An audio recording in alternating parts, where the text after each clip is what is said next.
करण्यासाठी सांगितलं. अशोक पगारकर यांना विनंती की त्यांनी समोर यायचं.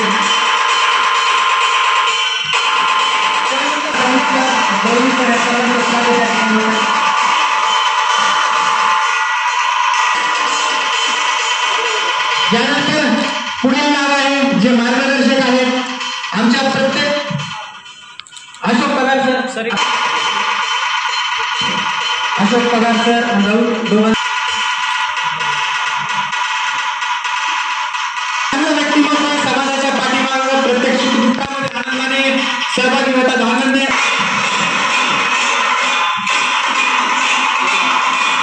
यानंतर सुभाष पवार साहित्य क्षेत्रामध्ये उत्कृष्ट नाव साहित्यामध्ये पुरस्कार स्वीकारत आहे.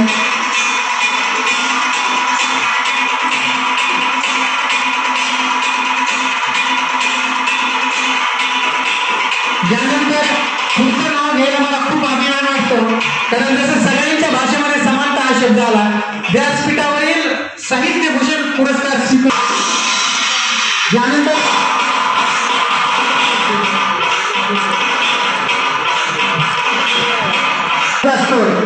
यांना विनंती की त्यांनी समोर यायचं आहे. तरुण नेतृत्व अभ्यासी नेतृत्व उत्कृष्ट पद्धतीने पत्रकारितेमध्ये पुढे येत आहे. समाजाला खूप अभिमान आहे. बेंदास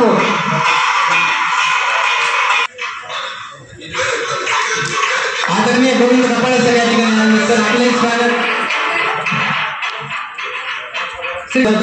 महाराष्ट्र शासनाचा गुणवंत कामगार पुरस्कार यावर्षीचा त्यांना भेटलेला आहे. की तरुण पिढी हा सत्कार फक्त त्या विद्यार्थ्याचा नाही त्यामागे त्याची आई असेल त्याचे वडील असतील त्यांनी केलेले कष्ट असतील किंवा शाळेमध्ये जे असतील मोठे भाग असतील बहीण असतील शाळेमध्ये शिक्षक असतील तुमच्या मुख्याध्यापक असतील त्या सगळ्यांचा हा सन्मान आहे. तर स्टेप बाय स्टेप आपण यानंतर ज्योती गोपाळ गोरे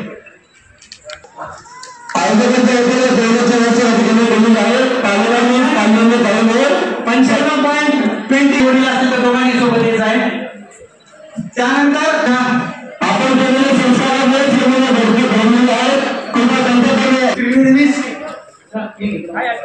विनंती काय तुमचा यांचा सन्मान सचिव उत्कृष्ट कार्यकर्ते आदित्य प्रकाश मुळे.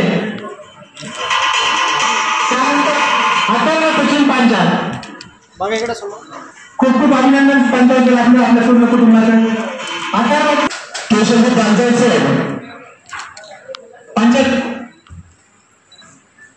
दोघांना त्यानंतर सत्ता सर सहपरिवार या ठिकाणी सन्मानित होत आहे. त्यानंतर प्रीती विष्णू वाघमारे सन्मान या ठिकाणी होत आहे. खूप अभिमानाची गोष्ट आहे.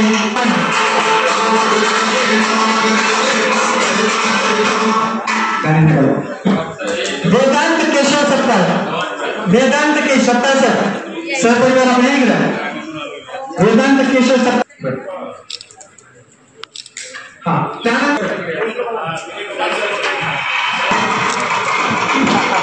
मुलीसाठी हा सन्मान आहे. आपलं साहेब आज कारागीर समाज हा नवनिर्मितीचा शिल्पकार ठरणार आहे त्या देशाचा आणि त्याची अवस्था ही पाहिजे तशी नाही आणि त्यामुळे निश्चितपणे काही गोष्टीला पांचाळांच्या माझं समर्थन आहेच बोलण्याला. परंतु हा जो समाज आहे या समाजाची पुनर्बांधणी आणि खऱ्या अर्थानं पुनरुत्थान याला म्हणून या समाजातला प्रत्येक घटक प्रत्येक वर्ग आणि प्रत्येक व्यक्ती हा उभा राहिला गेला पाहिजे. तरच खऱ्या अर्थानं या नवनिर्मितीची या शिल्पकाराची संकल्पना साक्षात्कार होईल आणि त्या दिवशी कुठेतरी भारताला विश्वगुरूची संकल्पना देण्यात अर्थ नाही. शेवटी या देशाला मोठं कोण करणार या देशाला मोठं कोण करणार आहे का ठराविक वर्ग मोठं करणार आहे नाही. या देशाच्या खरं तर पुरखांपासून चालू आलेले आमचे उद्योग व्यवसाय आणि त्यातून या देशाची निर्मिती आमच्या पुरखांनी केली आणि आमच्या जीन्स मध्ये आहे ना आमच्या जीन्स मध्ये जे आहे त्याचा जर खऱ्या अर्थानं आम्हाला डेव्हलप नाही करता आलं, त्या जीन्स मधल्या लोकांना त्या कामाच्या जे कारागीर आहेत त्यांना जर आम्हाला त्यांचं पुनरुत्थान करता आलं नाही, पुनर्बांधणी करता आलं नाही, त्यांचं खऱ्या अर्थाने समाजाला त्या दृष्टिकोनातून आम्हाला डेव्हलप करता आलं नाही, विकासाच्या दृष्टिकोनातून करता आलं नाही, राष्ट्रीय प्रवाहामध्ये त्यांना सामील करता नाही आलं, तर निश्चितपणे आमचं हे अपयश ठरेल. खऱ्या अर्थानं मी सांगतो की ज्या पद्धतीने एक काळ गेला 50 वर्षाचा, आम्ही ज्या 50 वर्षाच्या काळामध्ये ज्या पद्धतीने गतिमान आणि वेगवान आमचं व्हायला पाहिजे होतं ते झालं नाही. आज आम्ही इतकं मागे का राहिलो? शेवटी तर आज परिस्थिती इतकी वाईट आहे की वरचा समाजातला माणूस आम्हाला विचारत नाही, खालच्या समाजातला माणूस आम्हाला जवळ. तो म्हणतो पूर्ण बाबासाहेब पण लिहा आणि वरचा म्हणतो पूर्ण ओपन पण लिहा. आम्ही टाळ वाजला तर ते म्हणतात हे धार्मिक आहे. मी बरेच प्रसंग पाहिले बरं का. मी ना छोट्या समाजाचा मायक्रो ओबीसी, मला माझ्या समाजात सापडत माझ्या समाजाचा देवकर नाही, महाराज पण माहिती इतका बाकी समाज माझा, म्हणजे माझी कशी अवघड परिस्थिती होत असते. पण त्या विचार आमच्या रुजले नाही. ह्या राष्ट्रीय पुरुषांना जे मोठे मोठे देव आहेत ते आम्हाला मानतो, आम्ही प्रत्येकाला आम्ही मानतो, कारण आम्हाला संस्कारच ते घडले. जे काही चांगलं आहे त्याला नतमस्तक व्हा आणि त्या भूमिकेत आम्ही जगणारी माणसं आहोत. निश्चितपणे आज परिस्थिती वेगळी झालेली आहे. धास्तावलेला समाज आहे, हा समाज धास्तावलेला आहे. आम्हाला निर्धावलेलं कधी पाहता येईल आमच्या समाजाला की नाही, पुढाकारानं जातो, पुढाकारानं उभा राहतो आणि पुढाकारानं बोलतो, तो बोलत नाही. अशा परिस्थितीत आणणं समाजाला गरजेचं आहे. गुणवंताचा सत्कार एवढ्यासाठीच आहे की त्याला मार्ग मिळाले म्हणून त्याचा सत्कार नाहीये. तू निर्धावलेला हो, तू पुढाकार घे, त्याच्यासाठी आहे, तुझा आत्मविश्वास वाढवण्यासाठी आहे. तुला मार्ग जास्त मिळता का ते नाहीये.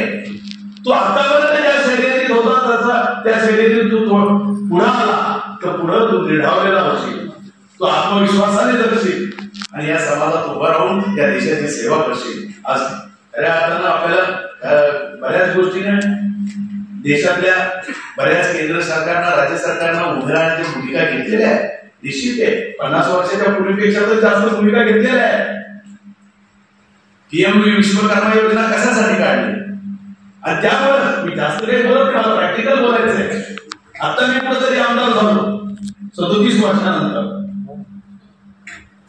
म्हणजे माझा काही प्रवास छोटा नाही आहे, पण 37 वर्षानंतर आमदार झालो. माझी आरोग्य ऐकली निश्चितपणे, पण मी जर आमदार झालो आणि ज्याच्यासाठी झालो त्याला काही नाही देऊ शकलो तर माझी ती आमदारकी काय करणार?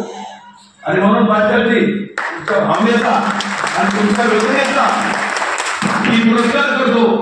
आणि मी आज ठरवतो, मी ठरवलेलं तसं आपण या कारागीर समाजाची 50 मुलं मला पालकमंत्री म्हणून द्या, त्यांना बँकेचं लोन आणि योजना या सगळ्या त्यांना उभं करण्याचं काम मी करेन.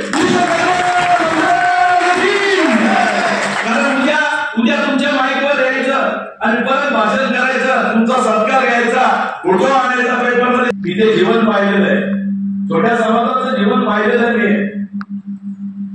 कुठं कुठं कोपऱ्यात बसावं लागतं, पुढे असताना सुद्धा मागे बसावं लागतं. या सर्व समाजातल्या लोकांना आहेच. समाज जीवनाच्या याच्यात चालताना, राजकारणात चालताना बऱ्याच ठिकाणी काही कोपरे आम्हाला दाबले गेले जातात. ते मान्य आहे पाटीलजी, तुमच्या वेदना मला कुठे झालं तर ते बोललेली असतं. मला माहित होतं समाज जीवनाला नाकारून चालणार नाही.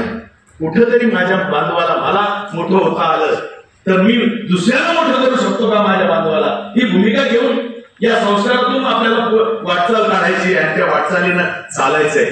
निश्चितपणे आपण इतर दुर्गुणाकडे पाहताना सद्गुणाचा विचार करत कोण सद्गुण चांगला आहे त्या दृष्टिकोनातून चालणं हेच आपलं जीवनचरित्र ठरणार आहे. नाहीतर दुर्गुणाच्या गप्पा मारत आपले दिवस जातील.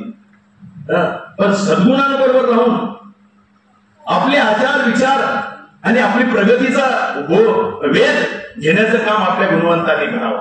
आपला प्रगतीचा वेध काय? आपल्याकडे दुसरं काही भांडवल नाही बरं का, वतनदारी नाहीये, दुसरं काही नाही आपल्या मागे. मला बरेच जण विचारतात, अहो तुम्ही आमदार झाले, तुमच्या घरात कोणी आमदार, कोणी राजकारण वगैरे आमदार झाले. मी सुरुवात नारळ विकून गेली अच्छा सर तेव्हा जातो कथाला कोण विचारायचं. त्यामुळं विकेतून आम्हाला खऱ्या अर्थानं जगवणं, शेवटी गांडुळाही जगवल्या जातं. ते कशासाठी जातं ते तुम्हाला माहिती. शेती जर चांगल्या खताची करत असेल तर तो गांडूळ जगला पाहिजे. त्याच्यापेक्षा तर कितीतरी पटीनं या देशाची राष्ट्रीयत्व टिकवण्यासाठी आम्ही त्या संस्कारातून घडलेलं, आम्ही टाळ वाजवणारे, आम्ही मुर्दूम वाजवणारे, आम्ही भजन करणारे, या देशाच्या संस्कृतीच्या जडणघडणीत आमचा सिंहाचा वाटा आहे. म्हणूनच हे राष्ट्र अध्यात्माच्या दृष्टिकोनातून हो, हिंदू संस्कृतीच्या दृष्टिकोनातून हो उभं आहे. आणि तेच काम येऊ लागला. आज तेच काम येणार आहे. वारकऱ्यांमध्ये 80% बहुजनांचा वाटा आहे. आणि त्यामुळं या गोष्टी समाजातला प्रत्येक माणूस खऱ्या अर्थानं सुख समृद्धीनं दृष्टिकोनातून वाढला पाहिजे. मग तो छोटा समाज असो किंवा मोठा समाज असो. उपेक्षित दीन दलित हे काही फक्त म्हणायला स्लोगन नाहीये. उपेक्षित दीन दलित पीडितांपर्यंत आम्ही जाऊ, पण कशा पद्धतीने जाऊ, कोण आहे उपेक्षित दीन दलित पीडित, त्याचाही अर्थ कळाला पाहिजे. कोण आहे? आणि तो समाज आहे, व्यक्ती नाही राहिला. आता समाज झाले, दीनदलित उपेक्षित पीडित समाज झाले, त्यांचं संवर्धन होणं गरजेचं आहे. आणि त्यामुळं आपण सर्वांनी मिळून जे लोहारे, सुतारे, कारागीर वंशातले लोक आहेत त्यांनी 50 जणांची नावं मला द्या. त्याच्यात 25 जणी आपल्या विद्यार्थिनी असल्या पाहिजे, मुलं आणि मुली असे नाव द्या 25 जणांचे. त्याच्यामुळे आम्हाला घडवता येईल. नाही मी आमदार झालो, इतक्या लोकांच्या स्कीम आहे, या लोकांमध्ये या 50 लोकांना आपण कसं डेव्हलप करायचं ते आम्ही ठरवू ना. आणि त्या भूमिकेतून आज सांगितलं एक महत्वाची घोषणा या देशात झाली, त्याचंही कौतुक झालं. जनगणनेमुळे खऱ्या अर्थानं मोठा ऐतिहासिक निर्णय या काळात झाला. तो आपल्यासाठी झाला. छोटे छोटे जे समाज आहे ते राष्ट्रीय प्रभात आली पाहिजे, त्यांचं संवर्धन झालं पाहिजे. या भूमिका लक्षात येतील. यासाठी साधी गोष्ट नाहीये, ऐतिहासिक निर्णय झाले. आणि त्यामुळे निश्चितपणे पाऊले प्रगतीकडे या भूमिकेतून आम्ही सगळे काम करू. निश्चितपणे छोटे छोटे समाजातली माणसं, छोटी माणसं यांना कसं ताकद देता येईल या भूमिकेत सातत्याने राहू एवढं यावेळेस सांगतो. माझं काही चुकलं असेल, उशीर आलो, माफ करा. मला लवकर मी बोलताच जाणार आहे, कारण ते एक स्मशानजोगी मंदिराची स्थापना होते.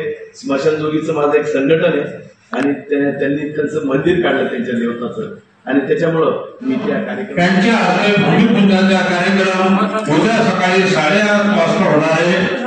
सरांना विनंती आहे, गौरव सरांना विनंती आहे आणि उपस्थित असलेले सर्व स्टेजवर आणि समोर यांना सर्वांना विनंती आहे की हा समाजाचं भवन आहे.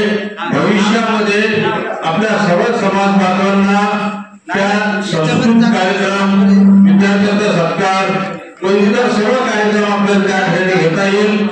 यासाठी मी सर्वांना विनंती परत करतो की आपण 8:30 वाजता श्री गणेश विश्वकर्मा मंदिर यांची सर्व येथे यावं ही नम्र विनंती. तुम्हीच बोला. तर फक्त आभार प्रदर्शन म्हणून केशव सप्ताहाला विनंती करतो की आपला एवढा सुंदर कार्यक्रम झालाय. काही नियुक्त द्यायचं, आभार प्रदर्शन म्हणून काही नियुक्त द्यायच्या, एकाच मिनिटाला आपण नियुक्त देणार. बाकी माझ्या जेवायची व्यवस्था सगळ्याची केलेली आहे, त्यामुळे कोणीही जायचं नाही. सर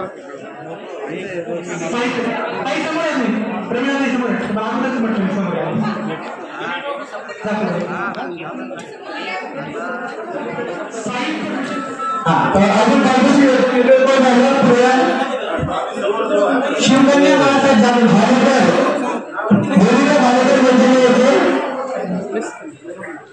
या फिल्मची आठवण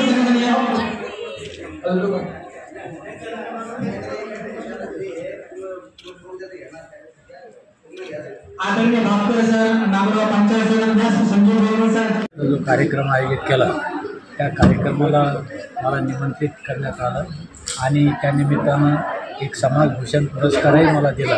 त्याबद्दल मी आपले संघटनेचे जे कार्याध्यक्ष आहेत श्री अरुण भालेकर आणि त्यांची संपूर्ण टीम यांचा आभारी आहे आणि गुणवंत विद्यार्थ्यांचा जो सत्कार केला त्याबद्दलही त्यांना धन्यवाद दिले पाहिजेत.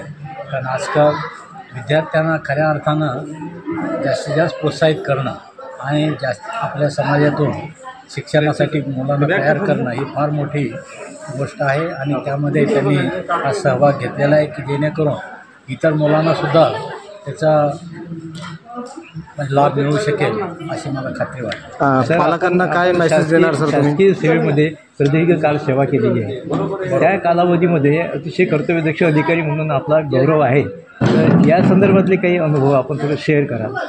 अनुभव म्हणजे मी एक केलं माझ्या सेवेमध्ये.